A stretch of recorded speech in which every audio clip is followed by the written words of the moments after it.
ভগবান হে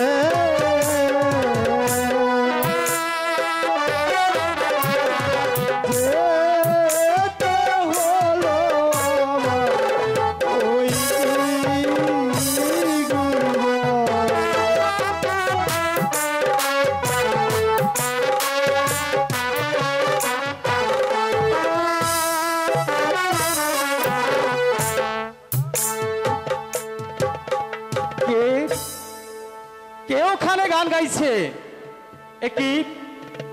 একই সত্যবান, কিন্তু তোমার মাথায় খড়ির বোঝা কেন?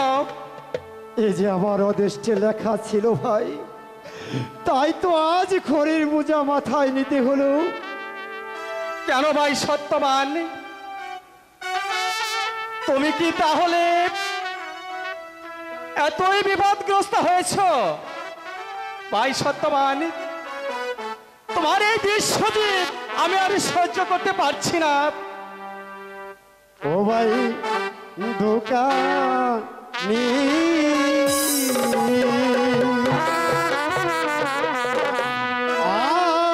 আজকে আছি আমি উপবাসে।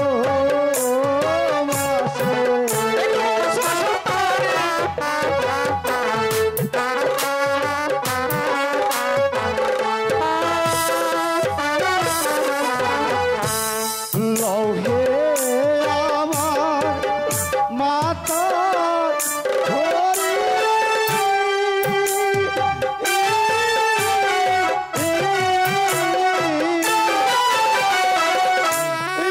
উচিত মূল্য দিয়ে করি অতি দোকানি ভাই।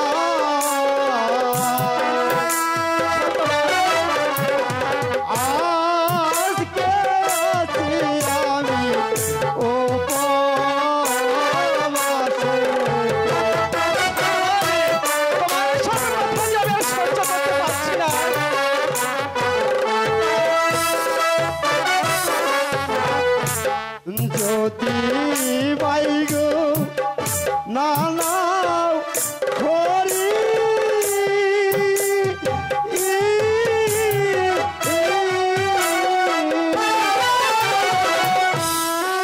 উচিত মূল্য দিয়ে করি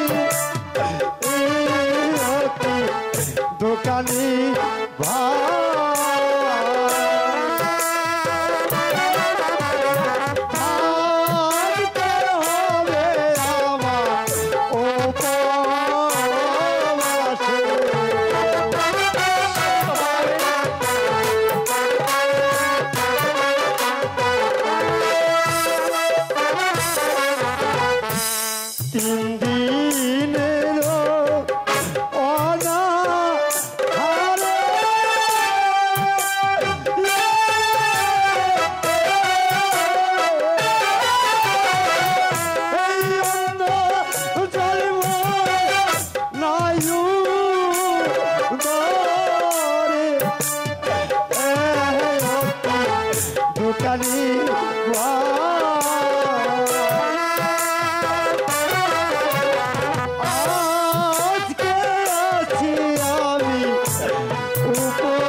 সহ্য করতে পারছি না। ও ভগবান, তুমি কি বলছো সত্যবান? তুমি 3 দিনে ধরে অনাহারি আছো সত্যবান। তোমার এই দুঃখ যে আমি আর সহ্য করতে পারছি না সত্যবান। এই নাও ভাই, এখানে কিছু চাল আছে, এগুলো বাড়ি নিয়ে তোমার ক্ষুধা নিবারণ করো গিয়ে। আমি পরে তোমার আসবো ঠিক আছে ভাই, আমি জানি না আমার সত্যবতী বেঁচে আছে কিনা। না না না না, আমি এখানে আর এক মুহূর্ত নয়, হয়তো আমার সত্যবতী না খেয়ে মরে যাবে ভাই। আমি এখন আসি ভাই, আমি আবার আপনার সঙ্গে দেখা করবো ভাই। আমি আসি ভাই, আসি ভাই, আসি। হে ভগবান, তুমি সত্যবানের সহায় থেকো ভগবান, তুমি সত্যবানের সহায় থেকো। আমার স্বামী সকালবেলা বাইরে গিয়েছে, এদিকে যে সন্ধ্যা প্রায় ঘনিয়ে এসেছে, আমি জানি না আমার স্বামী কি এখন বিক্রি করতে পারেনি। ভগবান, 3 দিন ধরে আমরা যে অনাহারে আছি, খোদার জ্বালা যে আর সইতে পারছি না। আমি জানি না ভগবান, খোদাই কাতর স্বামী আমার কেমন করে খড়ির বোঝা মাথায় করি বাজারে যাবে। ভগবান, তুমি তার সহায় থেকো। ওকে ভগবান হে,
আমি যে আর সইতে পারছি না ঠাকুর।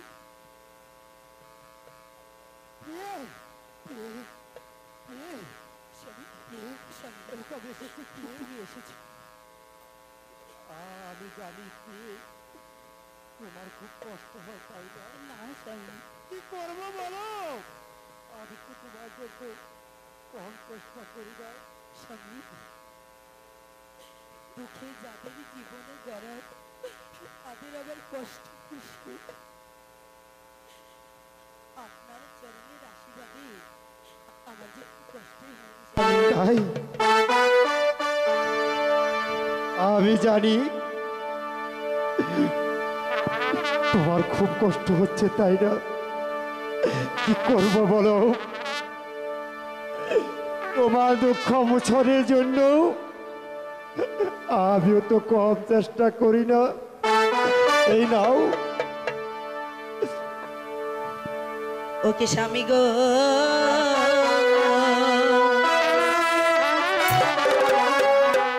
তো আমার চরণ পূজে যাহাবে রে জীবন।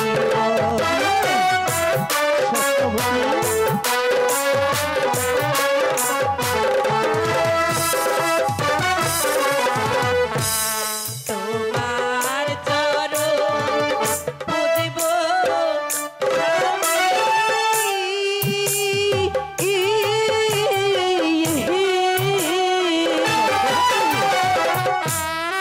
অনাহারে থেকে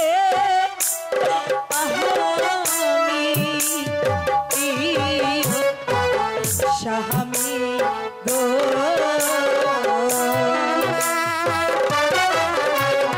তোমার চরণ পূজে যাবে রে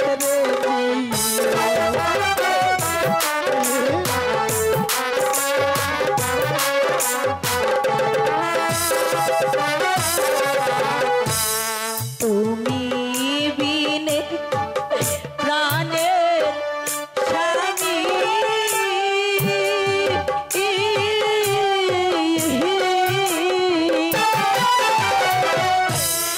অন্য কিছু নাহি জানি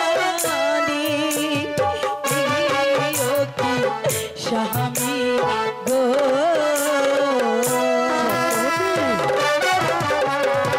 তোমার চরণ পূজে যাবে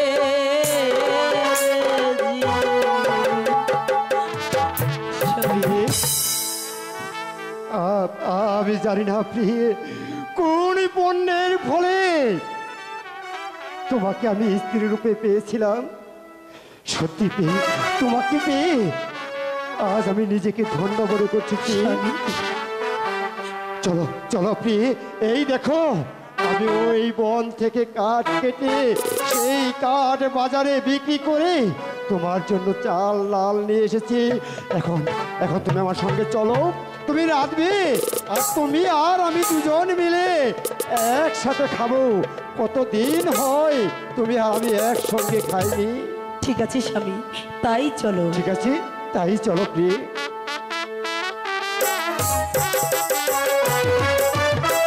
কি পথ বাকি রহিয়াছে? হ্যাঁ, কি করে মহারাজ। আমি প্রাসাদে যে পৌঁছাবো? মহারাজ, আমিও তো তাই ভাবছি মহারাজ, কেমন করে আমরা এই প্রাসাদে পৌঁছাবো। রাস্তার মাঝে সন্ধ্যা হয়ে গনে গেল, কিন্তু এখন পর্যন্ত আমি প্রাসাদে যেতে পারলাম না। এখন এই রাস্তার মাঝে কি করা যায়? মহারাজ, আছে একটি উপায় আছে মহারাজ। উপায় আছে? ওই কিছু দূর এগিয়ে গেলে আমাদের আমাদের সত্যবানের চিহ্ন কুঠির কোন আছে সত্যবানের কথা বলছো গোসাইজি? মহারাজ। যুদ্ধে যাওয়ার পূর্বে যে আপনার কাছ থেকে যে সাহায্যের জন্য এসেছিল, যাকে আমি তাড়াতাড়ি করেছিলাম চন্দন বন, হ্যাঁ মহারাজ, সেই সত্যবানের চিহ্ন কুঠি। বেশ, আমাকে নিয়ে চলো সেই সত্যবানের ছিন্ন কুটিরে। বেশ, চলুন মহারাজ। চলে এসো মন্ত্রী চলুন, মশাই। তাই চলুন মহারাজ।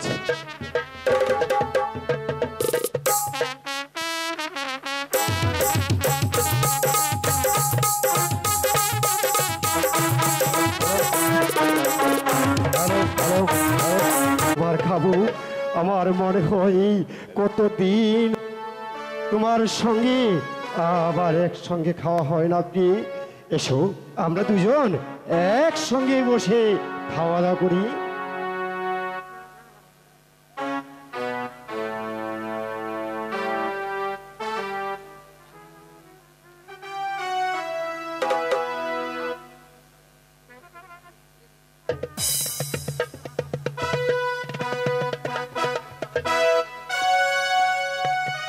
কি হলো, তুমি খাবে না প্রিয়ে? এসো আমরা দুজন একসাথে খাই।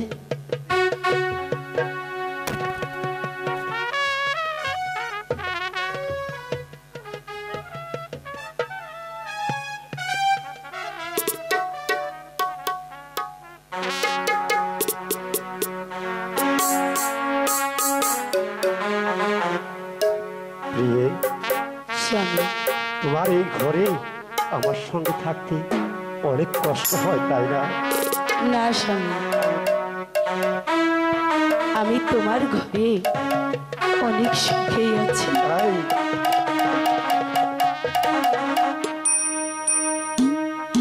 স্বামী, আমি না সারাটা জীবন এমন করে তাই প্রদীপের আলো হয়ে তোমার ঘরে জ্বলতে চাই। তাই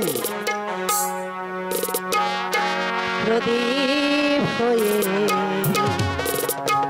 থেকো স্বামী, আমার ভাঙা ঘরে। ও দুয়ে মিলে বারে বসে মনে মত করে গো, মনের মত করে প্রদীপ হয়ে থেকো স্বামী, আমার ভাঙা ঘরে। দুয়ে মিলে বারে বসে মনের মত করে গো।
আসে মনের ভাব করে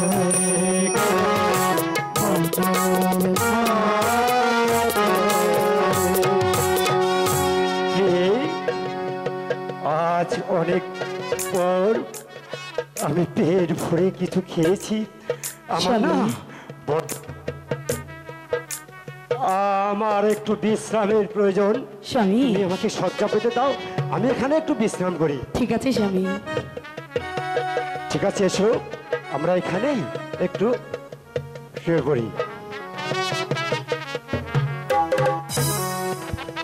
গোসাইজি, বলুন মহারাজ। আর কত দূর যেতে হবে?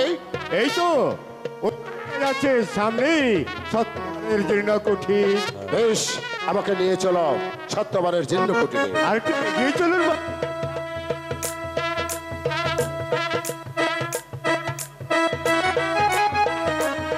মহারাজ, এই তো সত্যবানের জীর্ণ কুঠির। গোসাইজি, বলুন মহারাজ। এবার সত্যবানকে একটু ডেকে নিয়ে সত্যবান, সত্যবান। গোসাইজি, আরো জোরে জোরে ডাকুন। সত্যবান, আরো জোরে। ও সত্যবান। গোসাইজি, আস্তে আস্তে ডাকুন। এই বেটা সত্যবান, সত্যবান, এই বেটা সত্যবান।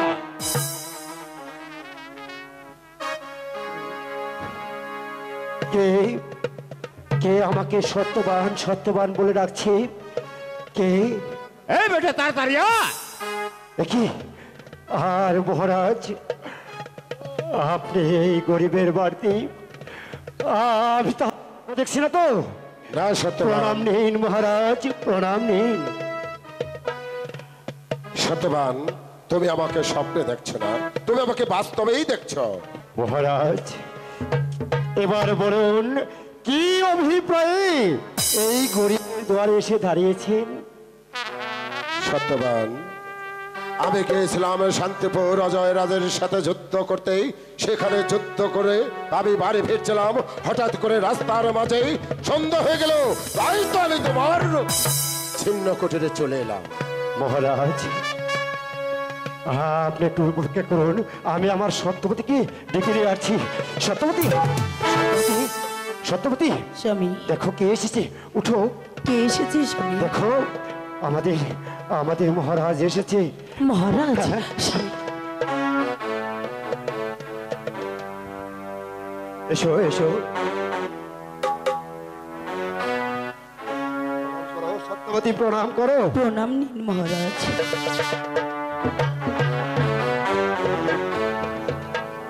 আমি তোমাদেরকে আশীর্বাদ করি, তোমরা দীর্ঘজীবী হও। সত্যবান, আমি চাই আজকের রাতটুকু তোমাদের এই ছিন্ন কুটিরে কাটাতে। স্বামী, এখন কি করব? কি করবো আমার মহারাজ, আপনি তো দেখতে পাচ্ছেন আমাদের ভাঙা ঘর। আমি আপনাকে কোথায় বসিবার আসন দেব? না সত্যবতী, আমাকে বসিবার জন্য কোনো কিছু দিতে হবে না। শুধু তোমাদের এখানে একটু বাঁধলি পেতে দাও, আমি সেখানেই রাতটা কাটে। ওকে রাজন হে,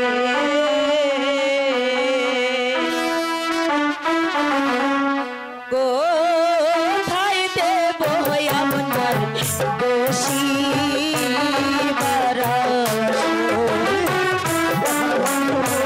আমাদের ভেবে পাচ্ছি না কোথায় ভালো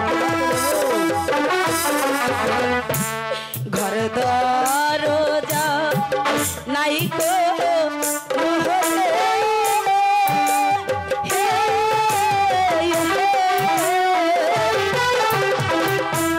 থাকি মোরা ছিন্ন কুটিরে, রাজন হে, কোথায় দেব আপনার বসিবার আসন?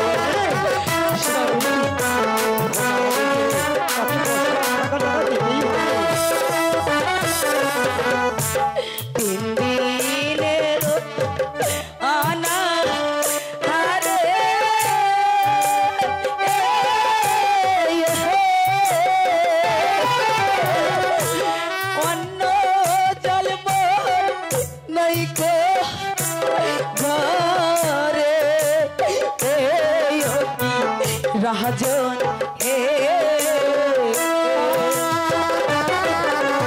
কোথায় দেব আপনার বসি না সত্যবতী, আমি আমার নিজের চোখে তো দেখতে পাচ্ছি তোমাদের একখানা ঘর তবু ছিন্ন। আর আমার জন্য তোমাদের কোনো কিছু করতে হবে না, আমার জন্য একটু মাদুলি পেতে দাও বারান্দাতে। প্রিয়ে স্বামী, ঠিক আছে স্বামী, আমি আমি না মহারাজকে আমার গায়ে বস্ত্র ছিঁড়ে মহারাজ আসন পেতে দেই। ঠিক আছে প্রিয়ে, তুমি তাই দাও। মহারাজ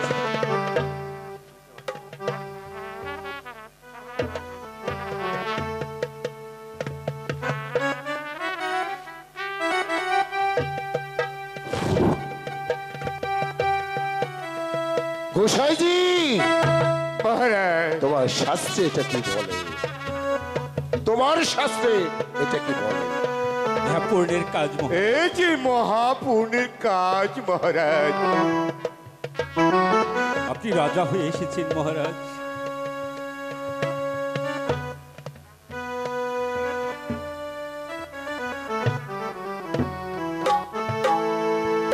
সত্যবতী, স্বামী, চলো আজকে না হয় আমরা বলতে পার। দুজন ওখানে বসে বসেই রাত্রি কাটিয়ে দিই কি?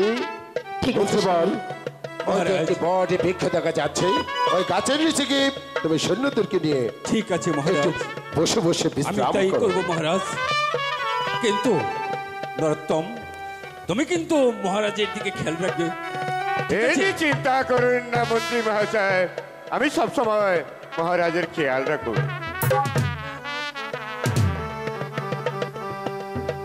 গোসাইজি, মহারাজ, দেখতেই তো পাচ্ছ এদের ছিন্ন কুটির, হ্যাঁ মহারাজ, পরনে কাপড় নেই, পেটে নেই ভাত। এদের কাছে কিন্তু কি আবার খাই খাই বলো না, কোনো কিন্তু কিছু মহারাজ, খেতে চায় না। মহারাজ, আমরা ব্রাহ্মণ যাচ্ছি না, ক্ষুধার জ্বালা।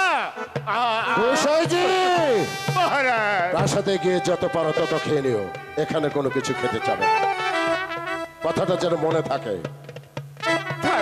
থাকবে মহারাজ, থাকবে। এবার তাড়াতাড়ি রাতটা শেষ হলেই হয়, আর কি করে এটা ক্ষুধা থাকলে কি ঘুম হয়? তাকে চেষ্টা করে দেখি ঘুমানো যায় কিনা।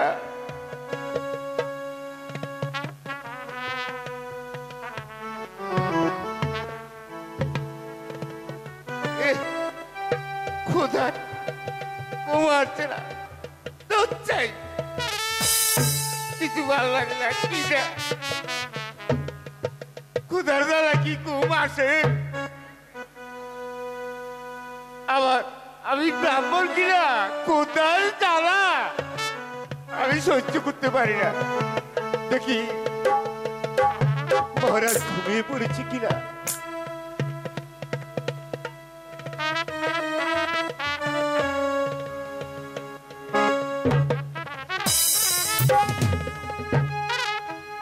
হ্যাঁ, মহারাজ বোধহয় ঘুমিয়ে পড়েছে। এবার দেখি সত্যবানকে ডেকে কিছু কিছু পাই কিনা, কিছু পান্তা পাওয়া যায় কিনা।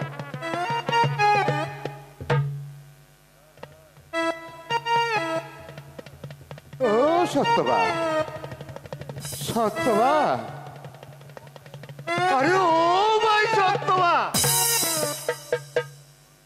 হ্যালো, কে কে আমাকে সত্যবান সত্যবান বলে রাখছে? সত্যবান, ভাই, বলুন ভাই, কেন আমাকে ডাকছেন? তোমার কি ঘরে কিছু আছে? আমি ব্রাহ্মণ যাচ্ছি না, ক্ষুধার জ্বালা যে আমি সহ্য করতে পারি না। না ভাই, আমরা দুজন মিলে খেয়ে ফেলেছি। খেয়ে ফেলেছি, তাহলে আমার উপায়, আমার জ্বালা আমি পেটের জ্বালা। ভাই সত্যবান, তোমার ঘরে কি কিছুই নেই? না ভাই, আমি তো বললাম আমাদের ঘরে যা ছিল আমরা দুজন মিলে খেয়ে ফেলেছি ভাই। সত্যবান, তোমার ঘরে কি মরিচ দুধ চাই? আমি কি কই, তোমার ঘরে কি কিছু আটাও নেই? বলছি তো ভাই, আমাদের ঘরে যে কিছুই নেই, কেন মিছে মিছে আমাদেরকে বারবার ঘুম থেকে জেগে তুললেন?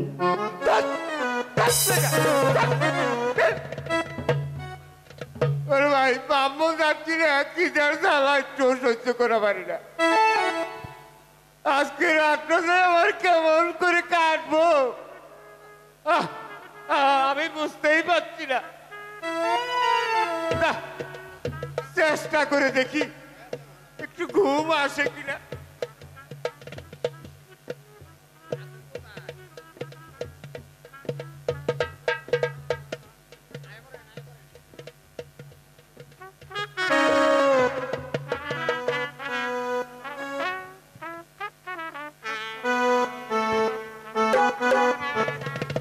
দেখি, এখানে যে মহারাজ শুয়ে রয়েছে, আমি কেমন করে সত্যবতীর গর্ভে যে সন্তান আসবে তার ভাগ্যলিপি লিখব? আমি এখন কেমন করে সত্যমানের পূর্ণ কুঠি ধারণ করব? আমি মহারাজকে তো, আমি যে মহারাজের উপর দিয়ে যেতে পারবো না, কারণ রাজারা হচ্ছে দেবীয় বংশ। কিন্তু আমার যে আজকে রাতে সত্যমানের ঘরে যে সন্তান আসবে তার ভাগ্যলিপি লিখতে হবে। এখন আমি কি করব?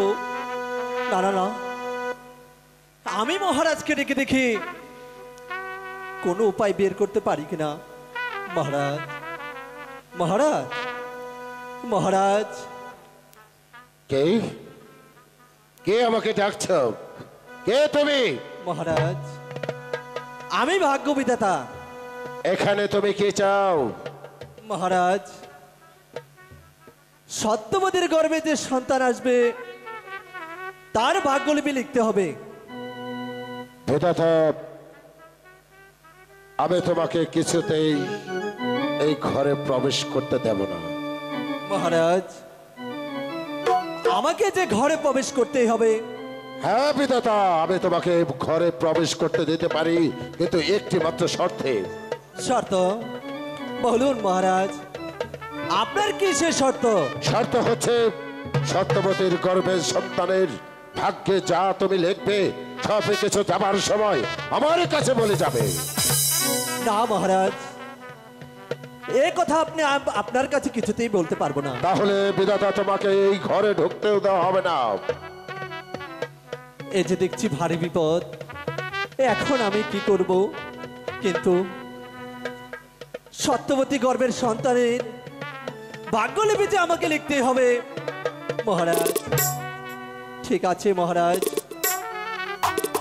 সত্যবতী গর্ভের সন্তানের যে ভাগ্যলিপি লিখব সে ভাগ্যলিপি যাবার সময় আমি আপনার কাছে বলে যাব। বেশ, তাহলে আমি তোমাকে ভিতরে প্রবেশ করতে দিচ্ছি।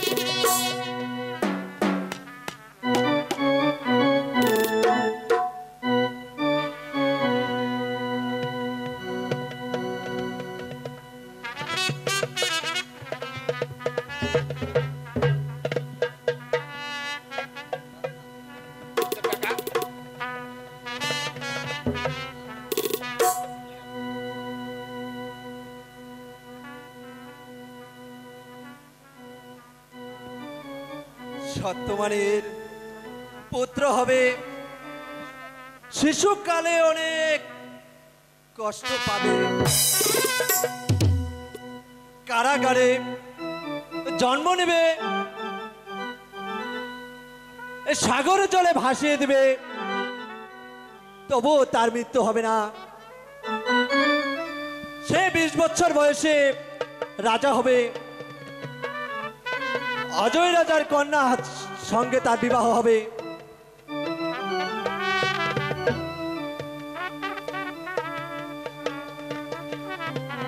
তারপর এই রাজাকে হত্যা করে এই দেশেরই রাজা হবে। যাক, আমার কাজটা শেষ করে এলাম। একই মহারাজ দেখছি আবার ঘুমিয়ে পড়েছে। এখন আমি কি করব? কেমন করে এই ঘর থেকে বের হব? এই যে দেখছি ভারী বিপদ। ঠিক আছে, আমি মহারাজকে ডেকে দেখি।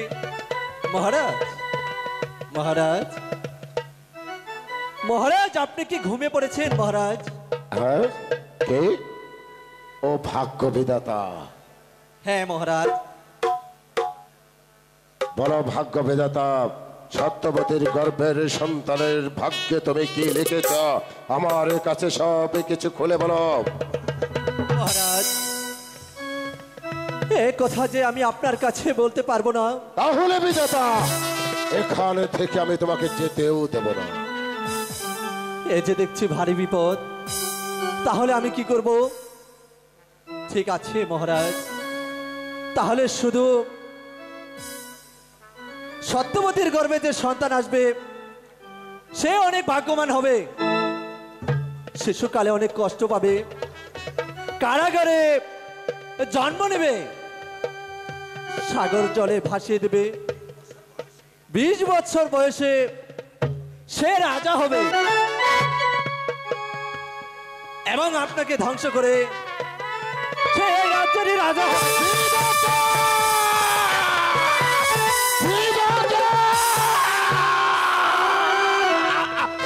বিধাতা, এই মুহূর্তে তুমি আমাকে যে কথা বলে গেছো সেই কথা শুনে আমার মাথায় ঘুর চেপে গেছে। তাই তো এই মুহূর্তে আমি সত্যবতীকে শেষ করে ক্ষান্ত হন মহারাজ, ক্ষান্ত হন। না, আমি সত্যবতীকে হত্যা করব না, কারণ তার গায়ের বসনে ছিঁড়ে সে আমাকে বসিবার আসনে দিয়েছে। তাই তো আমি সত্যবতীকে ধরে নিয়ে যাব আমার অন্ধকার কারাগারে, সেখানে নিয়ে দেখবো এই সত্যবতীর গর্ভ থেকে সন্তান